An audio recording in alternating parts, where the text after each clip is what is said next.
Definition of public health is everything everywhere that involves individuals. So something as simple as we're going to the grocery store, having a grocery store to go to, what is in the grocery store, what's on your shopping list, Mm. um, any health issues that you may have that may be swaying that shopping list, um, your chosen means of transportation, what was available, what was not available, what you have the means to provide for yourself. All of that is public health. Now, let me ask you this. What is the biggest misconception about public health? The biggest misconception about public health, one, they think it's a very abstract concept, like, oh, it's avant-garde. Like they don't think it's everyday life. You ready to talk? Yeah, I'm ready to talk.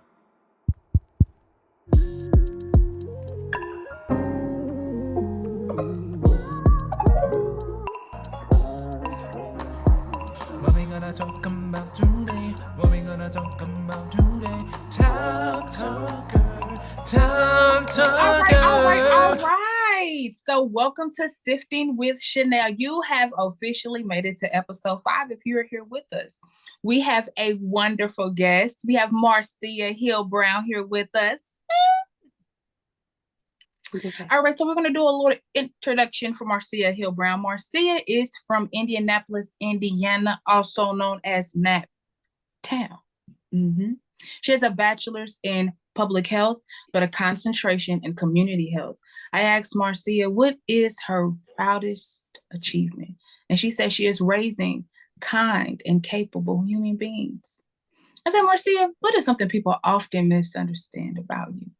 She said, people often misunderstand my intentions. They normally get that wrong. And I can concur. And I also asked her, I said, Marcya, what is, let me look at my notes, y'all, because I took notes. Okay. I said, what is something that people wouldn't know by looking at you? And she said, people wouldn't know that she is super sensitive. And I like to add, she has a kind heart. All right, so welcome the one, the only Marcya Hill Brown. Welcome to the show, Marcya. I thought just like I'm walking out. Hey y'all, hey y'all. No, for real. So today's topic of conversation is public health. And so my goal with this is that we'll be able to break that thing down and really talk about it in a way that maybe people are not necessarily talking about it. So the definition of public health, or the what they say textbook, is the science and practice of protecting and improving the health and well-being of communities and populations. It involves the efforts to prevent disease, prolong life, and promote physical and mental health through organized societal actions. Marcya, this is what you do. This is your passion. Is that correct? Correct. That's it. Okay. Wrapped up in a nutshell. Okay. Well, tell us, if you have one, what is your definition of public health? My definition of public health is everything everywhere that involves individuals. So something as simple as we're going to the grocery store, having a grocery store to go to, what is in the grocery store, what's on your shopping list, Mm. um, any health issues that you may have that may be swaying that shopping list, um, your chosen means of transportation, what was available, what was not available, what you have the means to provide for yourself. All of that is public health. And I joke around in my classes all the time and say, oh, so everything is public health and everything is everywhere. Okay, cool. And they'd be like, ha ha ha ha. But about a third time I'm saying it, my teacher was like, you're actually right. Because if we really think about it, and I'm like, exactly, the things that have a positive and or negative effect on your health is public health. The things that you ingest as well as give out to the world has to do with public health because it didn't just happen overnight that, oh, the ozone layer is thinning. They've been speaking about global warming majority of my life.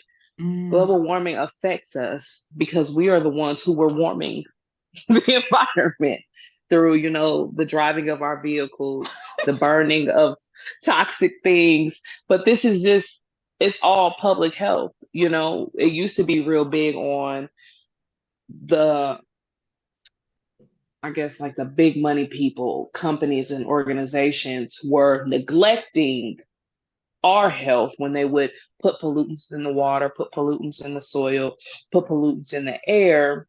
But Mm, we have to know that at somewhere in their life, that was okay. It was okay for them in their mind to put the dollar over health, to put the dollar over the environment's health.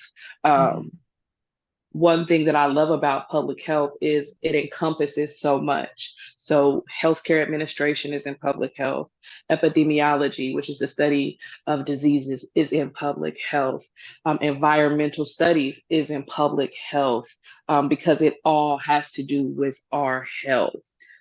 Regardless of whether we want to talk about, but if you've ever visited White River from the time you were little to the time now, it's not the same White River, and that is a part of public health. wow. You know what is so interesting to me? I think often, I'm going to be honest, I didn't know what public health really entailed. And I mean, because I have to keep it a beat. And really what woke me up was the pandemic. And this terminology is being thrown around as we see these numbers increase of people passing because of corona. And they're like, this is a public health issue.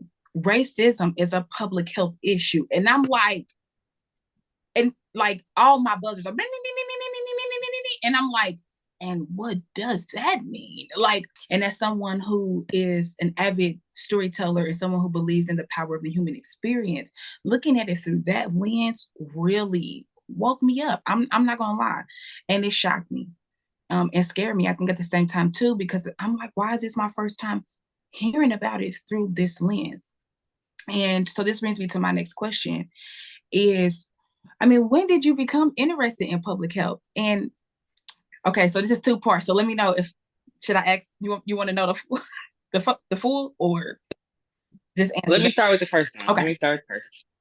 So, I first became interested in public health, after enrolling into IUPUI, now IUI, and I no longer wanted to receive a medical degree, but I still wanted rigorous science and math, in my educational pursuits. So I Mm-hmm. was like, okay, I don't want to be a biologist because I'm just too much for a biologist. Shout out to the biologists that are still too much and they're still in that lab. Yeah. It just was not for me. So I was like, okay, I don't want to be a biologist. I'm not going to be a surgeon. I definitely don't want to be a medical doctor. But I know I want to be esteemed in my field. So I'm like, okay, let's see what we can do. And as I researched the School of Fairbanks and the different things that they offered, I seen myself. So I was like, okay, it has to do with people and it also has to do with science. It also has to do with health. And these are all things that I've always been passionate about, since a little young girl. So I was like, okay, maybe that may work for me. But as I did more research on the classes that were offered, enrolled, and then actually got to go to the classes, I was like, oh, this is it. I'm home. This is where I'm supposed to be.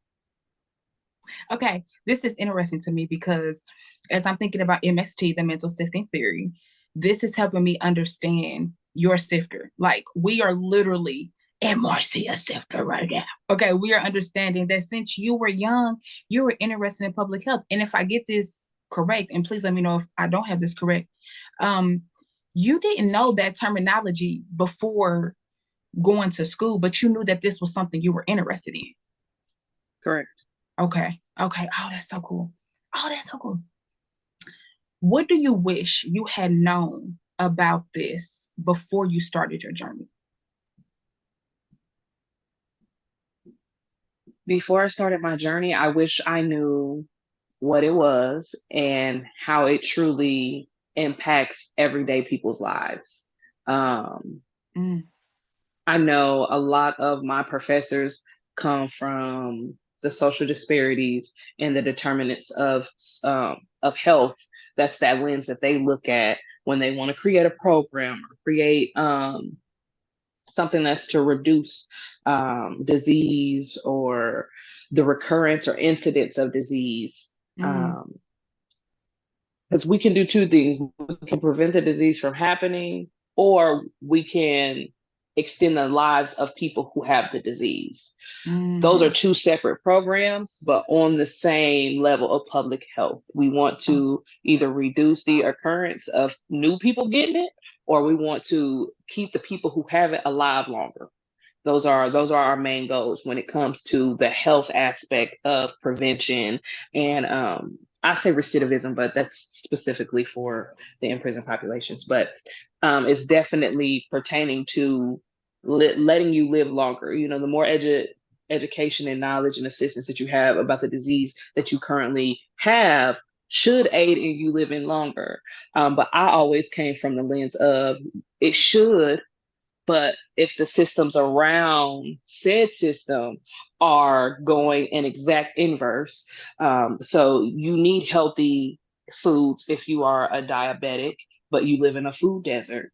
You need clean access to water and walkable pathways and things of that nature so you can make exercise a part of your everyday life, but your neighborhood's not walkable. Your neighborhood may be over policed or not safe. Your neighborhood may not have access to clean, accessible drinking water that is actually mm, beneficial for your health. You have to go purchase a filter or have to purchase bottle of water, to get enough sustenance for you to be hydrated.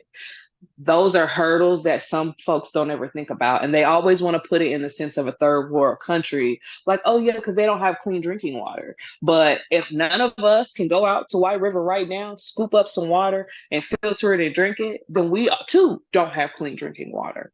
If for God forbid, if anything happened to our water systems and water no longer came into our homes and we could just turn on the faucet and have the water, how will we get water? So we wow. have to depend on someone else to provide those things for us. And it's a trust that is not thought about as trust. They think of it as a responsibility.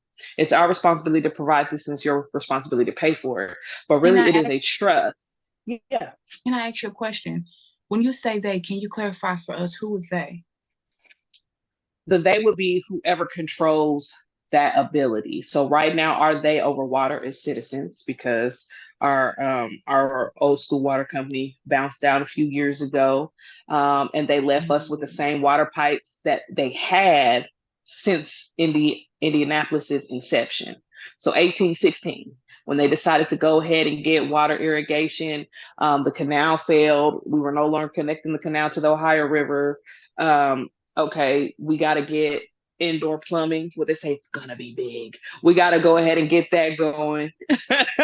So those initial pipes that they laid in 1816 to the 1900s were the same pipes we had in 2020 when the water company decided to vamp out and say, hey, we're not doing it anymore. We're done.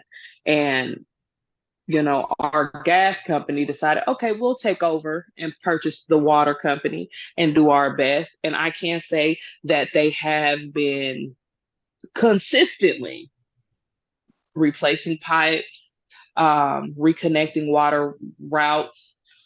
I don't know the benefits or negative effects of that until we see it.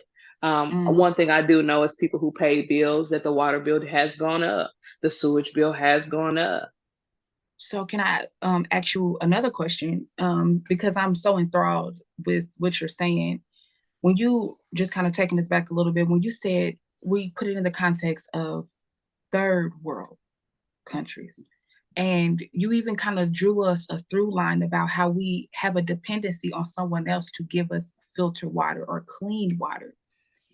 But it also made me think about when you said pipings, how we think third world issues are not here on our soil with clean waters going through the irrigation pipes, such as cities as Flint, Baltimore, and even more cities that are coming out and are actually being more vociferous about the problems that they're having because they're not investing in a restructuring, but they are still requiring the citizens to pay for this Hmm. plumbing or for the piping or whatnot. So you're telling me that this is a public health issue as well. Yes, ma'am. Now, let me ask you this. What is the biggest misconception about public health? The biggest misconception about public health, one, nobody, they think it's a very abstract concept, like, oh, it's avant-garde. Like they don't think it's everyday life. So every time I let people know, yeah, I have a bachelor's degree in public health with a concentration in community health. Oh, what are you gonna do with that? And respectfully, Mm, I can do anything with it. But my goal personally is to mitigate diseases between youth. Really, it's like fourth grade on up. Um, because here in Indiana, we have a very high incest rate. We have a very high STD, STI rate. We have a very high they say interpersonal, but I just like to say relationship abuse rate, where, you might be in a consensual relationship, but the sexual activity is not always consensual in that relationship. I see. Um, and there's also a population of individuals males who have sex with males, but also have sex with women, and that can sometimes cause an issue on the full transparency of sexual health. So all those components together, create a need a need for Mm, more education on sexual health, a need on healthy relationships and boundaries, a need for, if this, then that. mm-hmm, It's not your fault that you may be a product of incest or have had incest happen to you. Um, but you must protect yourself. So if your individual who's in your family has done this to you, your cousin and this person and that person, they may have created babies, they may have done these things, you still need to protect yourself and your sexual health, because we don't know what that individual had. We don't know if they even care to know what they have. mm-hmm, Um, and it has become more common, sadly, for individuals to spread diseases, curable or non-curable, out of spite. So I always want everyone to be on the up and up, on the forefront, on the latter end of, oh, well, I go get tested anyway. Um, and it used to be real taboo for individuals to not have condoms. Now it's real taboo if you use it. Okay, so you have really transitioned this. There's so many different ways that this can go, but I'm just going to choose one. So let me make sure I'm hearing correctly. You are focusing your community health, or the way in which you want to practice is to focus specifically on sexual health within different types of populations. Like that's how you choose to use your degree. That Okay. is the number one goal, yes. Okay. So my question to you is, since we've already spearheaded us into the direction, is what is your definition of community? Because I hear this kind of dropped in. Since you've been talking, I've been hearing like bits and pieces, I think. So, So my definition of community for me personally is mhm, where I live, work, worship. That is my community. But on a more broader, take myself out of it definition, your community is anywhere where you feel safe, comfortable, and have trusted individuals with you. So let's say if you live on the east side, but you don't feel safe and comfortable there, but your friend lives on the south side, and when you go to their home is where you feel safe and comfortable and you like the individuals around there, then that is your community. mm. do you do you see an intersectionality between community and what it is that you do or choose to do with public health? I do. I do. Community is very necessary for public health in general. It's just because how the program was created. They separated community health from the other aspects of public health. And I understand because it is somewhat of a different teaching and you do have to have a different skill. Not everybody has the ability to speak with others or to educate Mhm. others or Mhm. to advocate for others. They are better off served researching and looking in the lab and Mhm. calculating the numbers and making sure we have those rates and letting those who are in the community know what our target rate is. Hey, we need at least 15% of these people to change their dieting habits, to change their exercising habits, to change their literacy habits. Um, these are the different aspects, but for me, community is the base on which public health can grow. If there is no community, it's all just information. So what I'm hearing you say is the application. It's the use of the people. Connecting the information to the people is really what makes it come together. It can't just be one or the other. We Yes, have a ma'am. thing where we talk about theory and praxis, and you can't have one without the other. They have to go together. Theory and praxis must go together. The theory and the practice is what makes it a holistic approach and makes it a holistic experience. Because have you ever heard somebody be like, oh yeah, I know that, but they've never experienced it? Or you know somebody that has a lot of experiences, but they don't have any theory, and the theory is the knowledge behind it. And so you keep kind of going through the same thing, through the same thing. You're like, why she keep doing the same thing over and over again? Because she don't have no knowledge. She doesn't have any information. That's the theory behind it. And so when she gets She's that, doing what she knows with what she has. that is correct. And when we put them both together is when we have the best, or we try to say the most optimistic point of view. So I think that's what I'm hearing you say with the community and public health. They go hand in hand. It is the people, in fact. Okay. Okay. So what are some There would things? be no numbers to crunch if the people weren't letting us know, hey, I have this disease. Hey, I caught this disease. Hey, I I didn't know I had this disease, but now I know, and I want to do something about it. There would be no information to share. There would be no numbers to crunch. There nothing. We would just be hypothetically giving out proactive information, to prevent this. If you ever to get it, this is what you would need to do. Mhm. And we know just even with the pandemic, that didn't serve us. Telling people how to prevent from Mhm. getting COVID did not serve us. If anything, it allowed people to compartmentalize what they do or don't do and how it was going to affect them. And oh, okay, well, I'm not around a whole bunch of group of people, so I don't have to wear a mask. Oh, I know I'm not dirty, so I don't need to sanitize my hands, or I don't need to wash my hands other than when I'm at the house, or it allowed people to give themselves a separation versus, oh, okay, so what I'm hearing is the more people you're around, the easier it is for you to catch it. The more you are outside of your normal group of people, the easier it is for you to catch it. The less you wash your hands, the easier it is for it to be transmitted. That's not the information that was received, because we can't say those things in that manner, but the information that you gave was just as not helpful. It didn't So help. so what would have been the better approach to get people to understand the messaging and then considered enough to actually do it? To get people the messaging for them to considerably actually do it, we would have needed to be infiltrated into the community.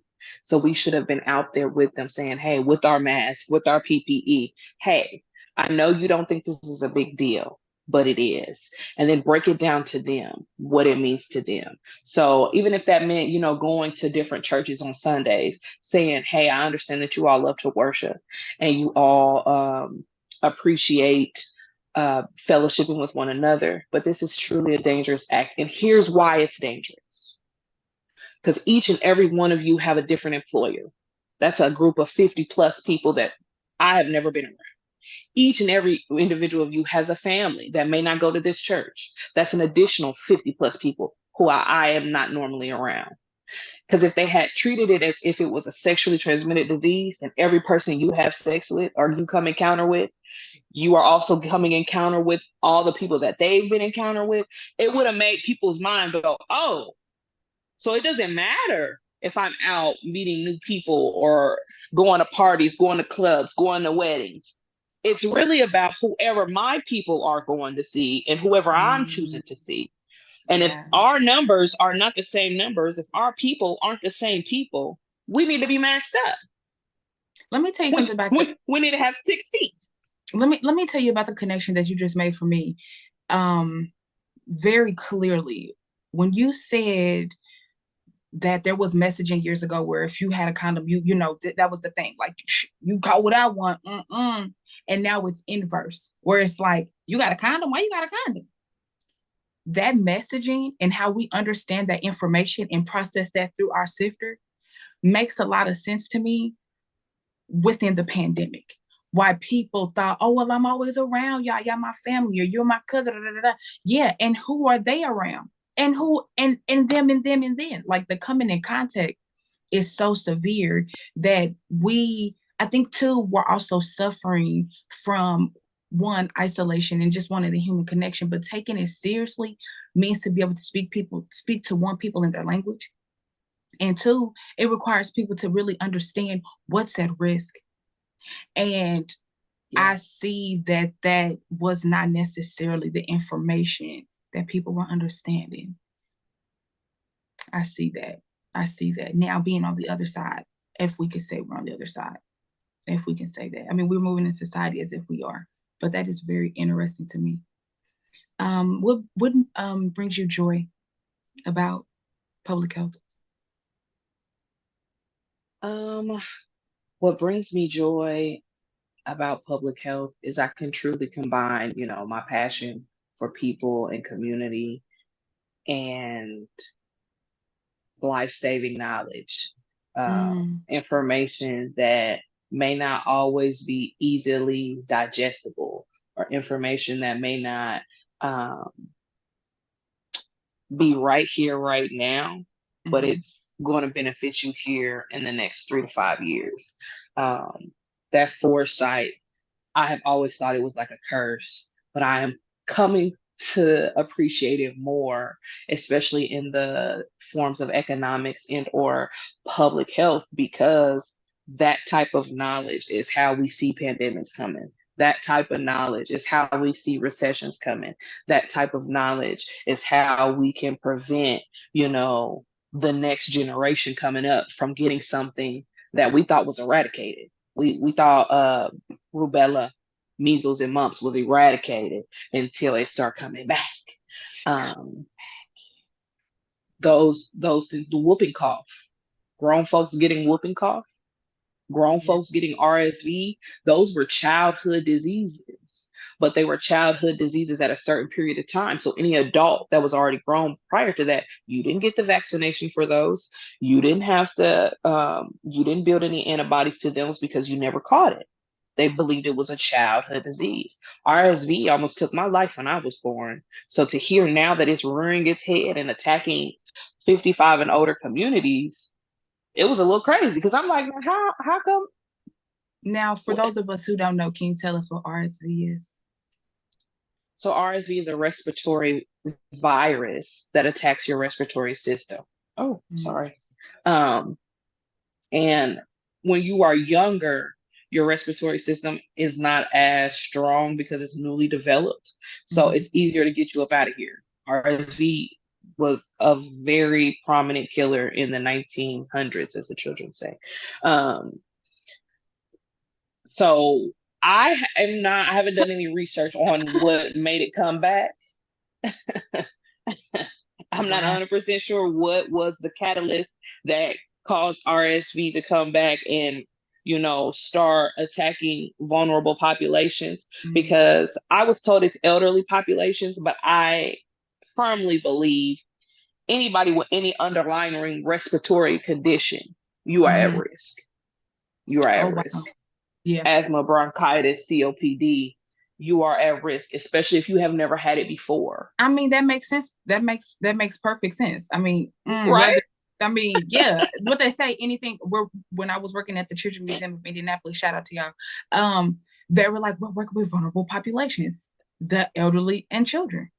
And so we had to be very careful about how we did particular procedures and things, because when you're working with food, we're dealing with these populations like anything else, schools and nursing homes.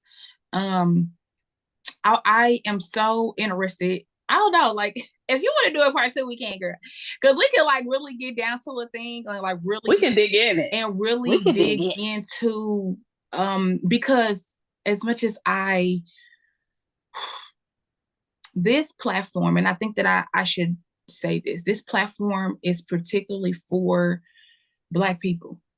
And I think that some things seem very abstract to us because maybe we just don't know about it, or we only talk about it in our homes and we don't really have like public conversations about it. And y'all know I love y'all. Come on, I love us. And so having people in this type of work that are doing things that are really helping us in our community, helping us understand information and how it affects us on different levels, I think really can push the conversation forward, particularly in this time. Now, if you are not Black and you're watching and you're getting something, we're not gonna stop you from getting no information. But I do like to let folks know who is for.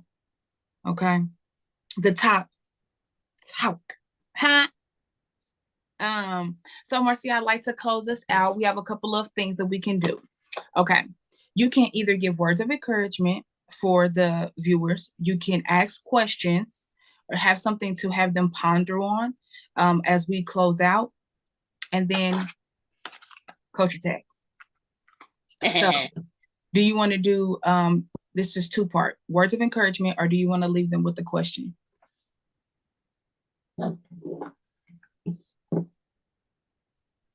I don't know. You pick one and I'll just do it. Okay, cool. So let's do culture tags first and then we'll do the closing. Which one do you want to do? I like to play a little game. Do you want to do Mamas Everywhere or telling a story? Let's do telling a story because I'm a mama, so I probably know that one too easily. Yeah. Okay. I'm gonna just pick one random. Okay. Okay. I don't get to see it. Yeah. Oh, I was about to say, oh my God. Okay. Ooh, don't blur it out now. Oh, because it's only used to a face. Okay. So I'm telling a story. And I can't quite put my finger on the best way to say this. So I'm going to say it. For lack of a better word. She's quick. That culture, she's fast. You fast. What? For lack of a better word. I can't. Baby, so I can't put my finger for on lack of a better word. I can't come up with one. So there you go. Okay, I'll pick one. Words of encouragement. What would you encourage our folks? What I would encourage all the viewers is to celebrate the small wins and continue pressing towards your big goals. Because every step counts. Every appointment matters.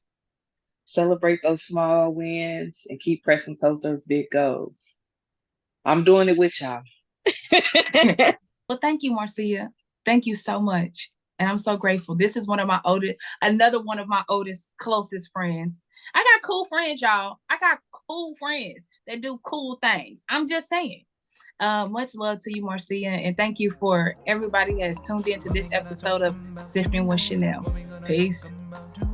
Time talker.